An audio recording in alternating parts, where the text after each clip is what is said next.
Hi everyone, we are from Group 1 and this is presentation our lesson 5. We are from grade 11 session Bever. And this is our topic, lesson 5, society and culture. And this is the first, culture. Cultures is the complex whole which encompasses beliefs, practices, values, attitudes, laws, norms, artifacts, symbols, knowledge, and everything that a person learns and shares as a member of society. This is set behavior and the fact that humans are characterized by them by virtue of being born as human beings apart from other creatures in the animal kingdom suggest the universal natures of concepts. They are behaviors that people possess which primates do not. Ito daw po ang tinatawag na ang kultura ay isang payong termino na sumasaklaw sa panlipunang pag-uugali, institusyon at pamantayang makikita sa mga lipunan ng tao. Gayon din ang kaalamang paniniwala, sining batas, kaugalian, kakayahan at gawin ng mga individual na mga pangkat na ito. Ang kultura ay kadalasang nagmula o inuugnay sa isang partikular na relihiyon o lokasyon. And now let's proceed to the three components of culture according to John Honigman. And first is idea.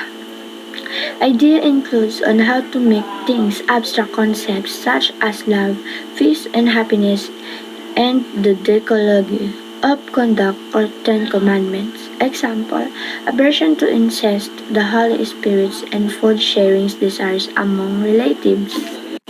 Ang ideas naman po ay sa karaniwang paggamit at sa filosofiya. Ang mga idea ay mga resulta ng pag-iisip.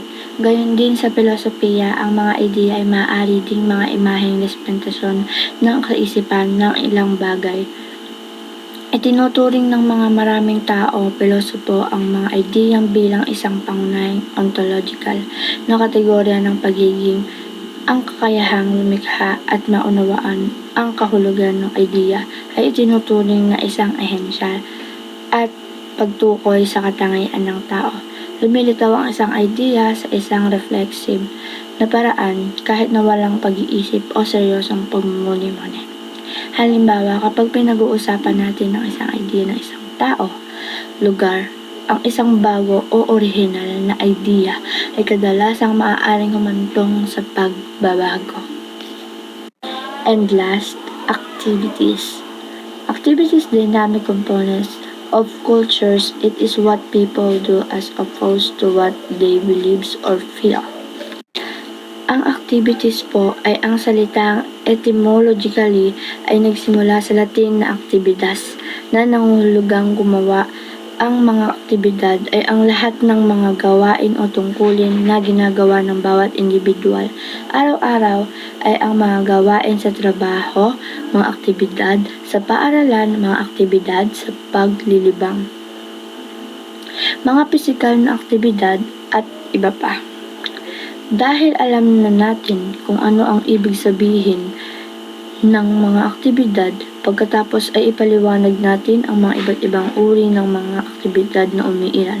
Una ay ang pag-uusapan natin ang tungkol sa mga aktibidad na pang-ekonomiya na lahat tumutukoy ng mga paraan kung saan ang mga produktong kalakal at serbisyo ay ginawa at ipinagpalit upang malutas ang mga tao.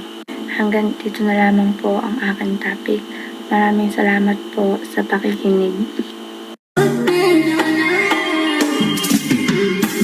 Culture learn.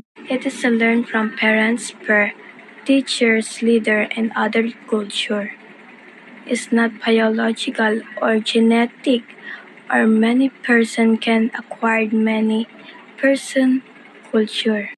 Culture.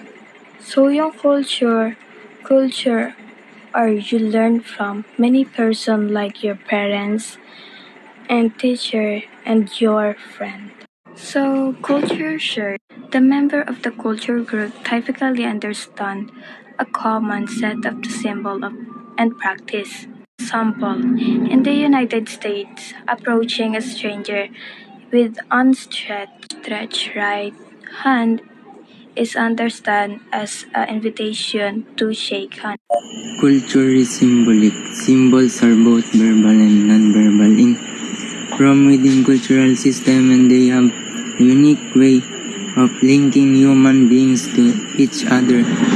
Humans create meaning between symbols and what they represent. As a result, different interpretations of a symbol can occur in different cultural contexts. Ito ang paniniwala na ang kulturang simboliko ay maaaring magbago.